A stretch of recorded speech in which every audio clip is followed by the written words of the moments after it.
The other day I said, please try to get up at 6 o'clock, even if you go to bed 5:30, then meditate for 10 minutes at least, and then go back again. But if you make it, I'll be very happy. And if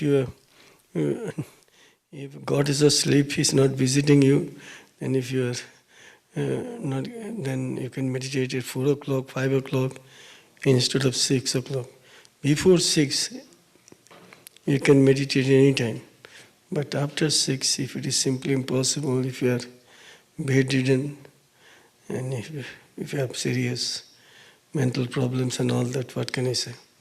Otherwise, make it a point to meditate every day, 6 o'clock. Even if you go to bed 5:30, after the meditation, you can go back to sleep. After the meditation, you can go back to sleep for half an hour, or 2 hours. But try to make it a point to meditate at 6 o'clock. But if you are not getting enough sleep and you feel in a good mood, or how if you don't fall asleep, then how to get good meat? You can't have a good sleep. But anyway, if you give priority to your meditation, then you can meditate 4:30, 5 o'clock, you can meditate. But if you not before 12, if you are going to bed at 9 o'clock or 10 o'clock, and by 10 o'clock, 12 o'clock, if you meditate, that will not be counted. This has to be after 2. Your Guru used to get up 7 minutes past 2 for years and years. So here also, I'm telling you, after 2, between 2 and 6, if you want to meditate, you can meditate for 10 minutes or 50 minutes or so, but not before 2. Between 3 and 4, they say the hours of God, Brahma Mухурta, the hours. So between 2 and 6, if you want to meditate, but if you are very, very sick, tired, exhausted, what can you do then?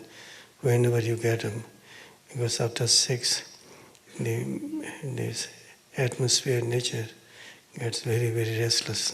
Their restlessness enters into us. Used to go to Mayagüez once. At that time, always up. The bird was flying up.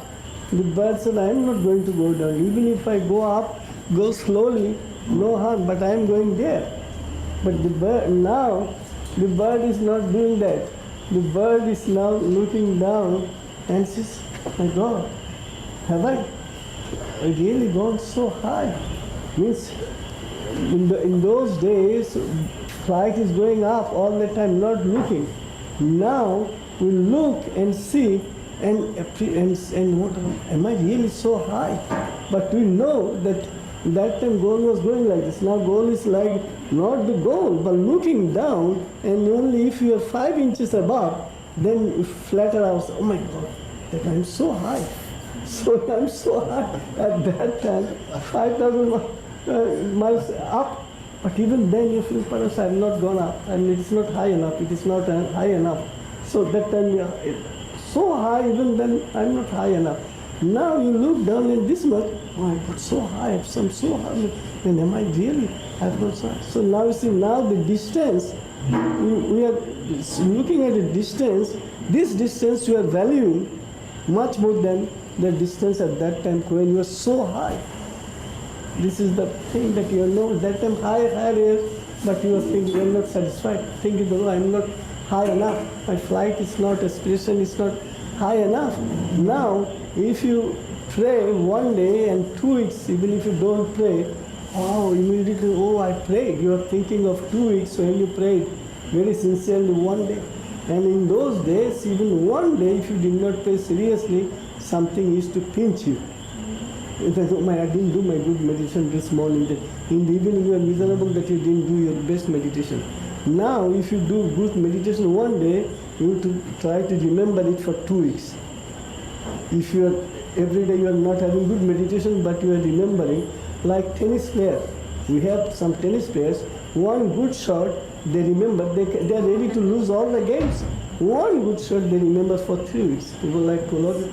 They remember that one. They cherish that good shot Then every day they're losing all the games for days and weeks, but they remember that particular day. But in those days, it was not like that. If they played, say 2 games, even each game, they wanted to play the best.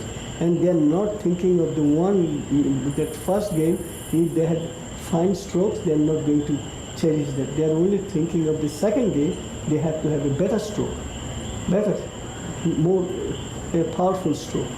So you see, at that time, goal was totally different. Now we are cherishing one stroke for 3 weeks.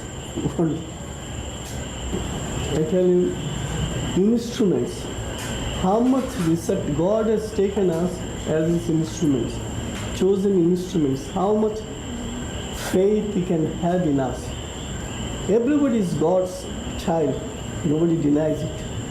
But to one, God says, go to market and bring and gives us a supply of food. Another one, He says, come and stay here, food will come and eat.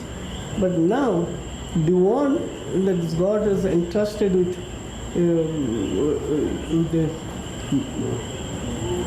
this responsibility has given the capacity as well.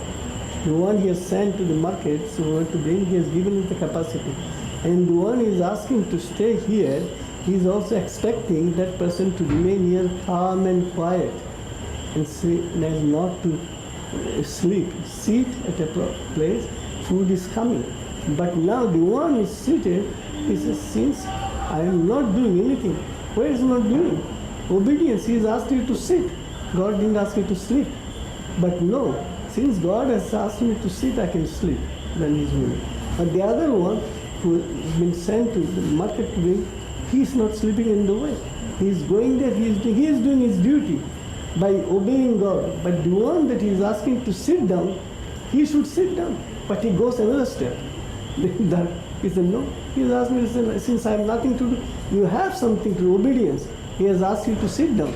He didn't ask you to lie down, to sleep. But see, the other one, whatever work was allotted to him, he did. He went to market, he brought.